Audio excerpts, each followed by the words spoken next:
মিটারে সিএনজি চালিত অটোরিকশা না চালানোর দাবিতে ঢাকার বিভিন্ন সড়ক অবরোধ করেছেন যানবাহনটির চালকেরা।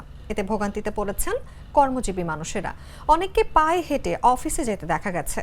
রোববার সকাল থেকে মোহাম্মদপুর ৩ রাস্তার মোড়, ঢাকার রামপুরা, মিরপুর ১, মিরপুর ১৪ ও ঢাকা চট্টগ্রাম মহাসড়ক সহ বেশ কিছু গুরুত্বপূর্ণ পয়েন্ট অবরোধ করে রাখা হয়েছে।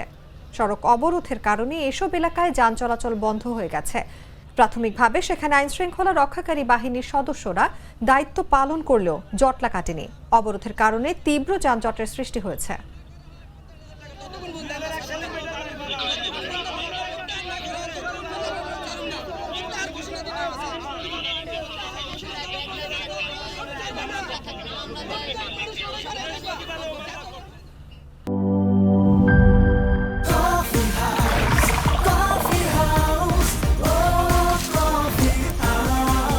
কফি হাউস, প্রতি চুমুকে আড্ডা জমে।